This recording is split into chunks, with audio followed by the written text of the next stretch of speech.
Hello प्यारे बच्चों, good evening. आपके सामने एक धमाकेदार सेशन लेके आए हैं। आज का सेशन बहुत ही जबरदस्त है। एमसीक्यूज, उस टॉपिक के एमसीक्यू जो हर एग्जाम में अवश्य 100% आते हैं, उसके बिना एग्जाम में नहीं लिया जाता है। आइए वो कौन सा टॉपिक है उसके क्वेश्चन देखते हैं। टॉपिक का नाम है limit and derivatives. Limit and derivatives दोनों अपने आप में बहुत ही यूजफुल टॉपिक है। इसके क्वेश्चन एग्जाम में जरूर आते हैं और इसके एमसीक्यूज हम कराने जा रहे हैं। इसमें पहला एमसीक्यू आपकी स्क्रीन पे देखिए।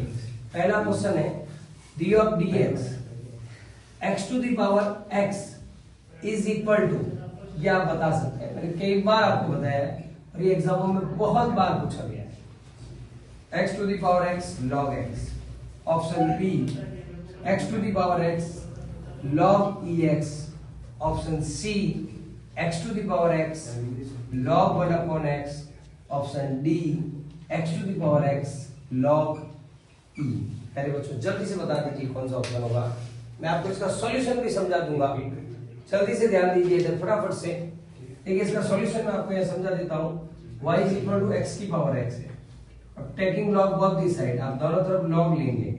टेकिंग लॉग बोथ साइड, जैसे आप यहाँ लॉग लेंगे पहले बच्चों यहाँ क्या हो जाएगा लॉग y और यहाँ हो जाएगा लॉग m की पावर n। m की पावर n क्या होता है, ये बन जाएगा log y is equal to x log x।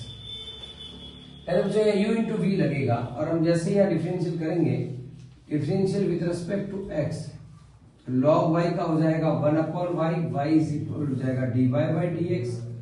u dot v का इस्तेमाल करेंगे तो यह हो जाएगा x log x का 1 upon x log x as it is, x का x के रेस्पेक्ट में 1। तो प्यारे बच्चों जवाब हो जाएगा dy by dx is equal to y यानी x की power x 1 plus log x।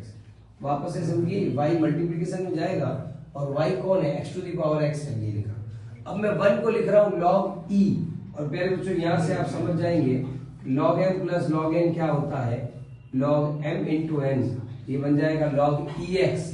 तो x की पावर x log ex आपके जवाब हो जाएगा ऑप्शन बी करेक्ट आंसर है। जल्दी से आप इसको नोट कर लो, बहुत ही बढ़िया क्वेश्चन है, शानदार क्वेश्चन है। ये हर कॉम्पिटिटिव एग्जाम में आता है और मैंने इसको भी डिटेल समझा दिया।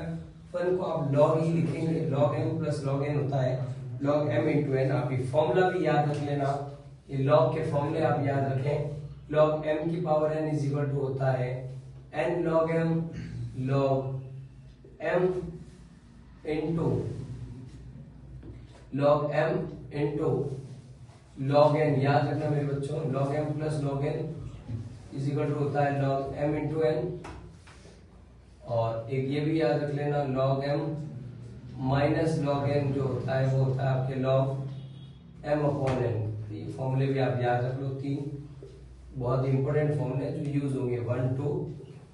ये सारी बातें मैंने आपको बता दी है लॉग से रिलेटेड और बहुत अच्छा क्वेश्चन है।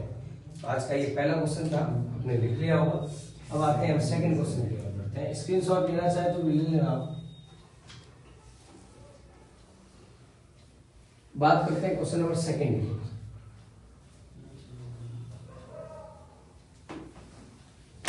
क्वेश्चन नंबर सेकंड की बात करते हैं। क्या कह रहा है क्वेश्चन नंबर सेकंड? देखिए क्वेश्चन नंबर सेकंड आपसे कह रहा है डी ऑफ डी एक्स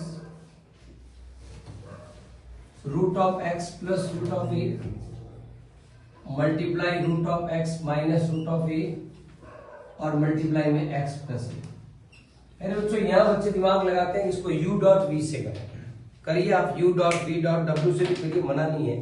लेकिन मेरे कहने से एक बार जो इसको मैं बता दूंगा, पहले ऑप्शन देख लीजिए 1 plus 1 upon x square. Option B only 1। Option C 2x। Option D none of these. प्यारे बच्चों मैं इसका भी आपको सॉल्यूशन बता देता हूं, आप आराम से समझ लेंगे।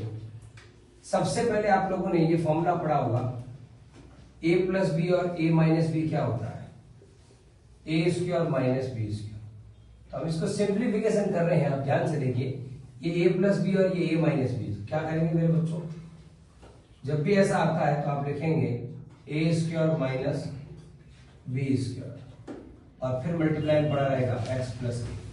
तो पहले बच्चों यहां से हो जाएगा आपके x माइनस ए, और यहां से हो जाएगा x प्लस ए।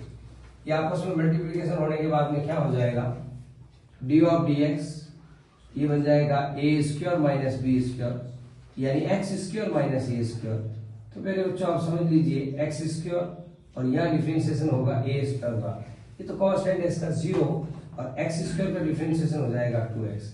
पहले बच्चों इसका जवाब जो आएगा आपके ऑप्शन सी होगा 2x। ओके, कितना सिंपल और कितना अच्छा क्वेश्चन है, कितना प्यारा क्वेश्चन है। आप लोग नोट कर लो, स्क्रीनशॉट ले लीजिए, कोई तकलीफ नहीं, जल्दी से। ओके, चलिए बात करते हैं क्वेश्चन नंबर 3 की।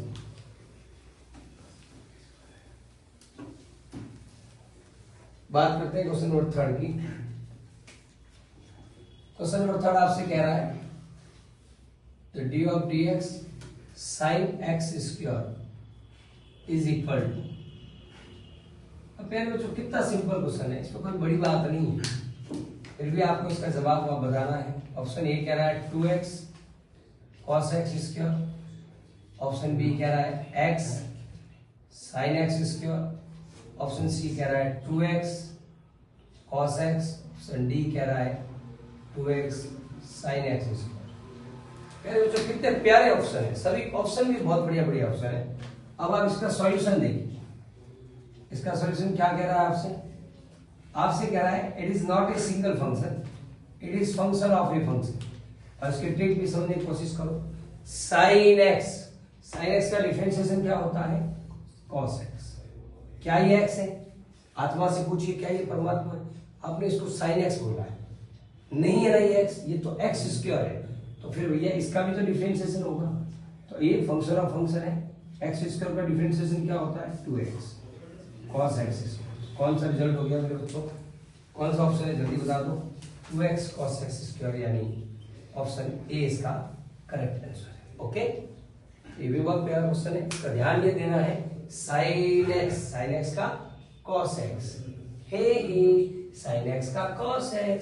फिर पड़ोसी कहेगा भड्डो मरे क्या, वो x है क्या, ये x है नहीं है, ये तो x स्क्वायर है, तो फिर इसका और डिफरेंशिएशन करना है। बोले तो x स्क्वायर डिफरेंशिएशन क्या होता है, इसका चेन रूल से भी इसको किया जाता है, वो भी इसका मेथड है, लेकिन हमें डायरेक्ट बताना है कि एग्जाम में इतना टाइम होता नहीं। बात करते हैं क्वेश्चन नंबर 4 की।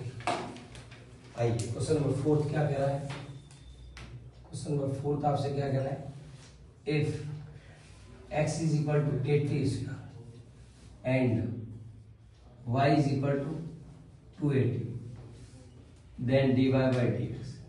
ये पैरामीट्रिक का क्वेश्चन है, आपसे कह रहे हैं ऑप्शन पूछ रहा है।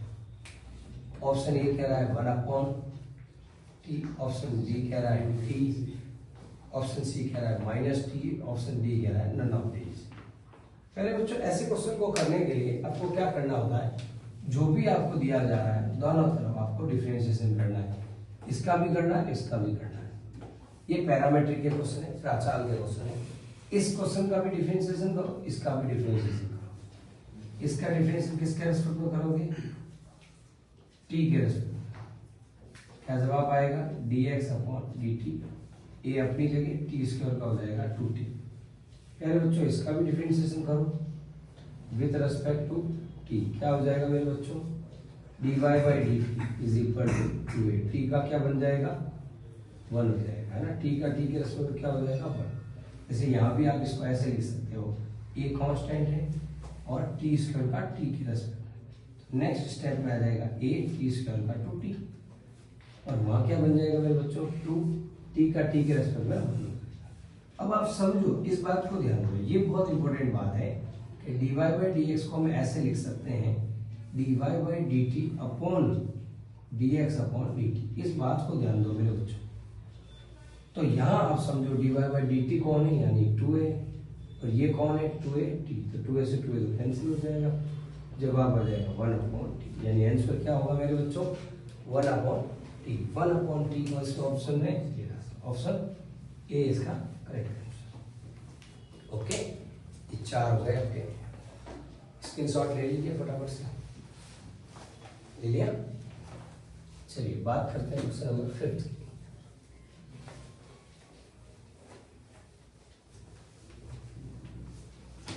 बात करते हैं क्वेश्चन नंबर 5। क्वेश्चन नंबर 5 क्या कह रहा है आपको?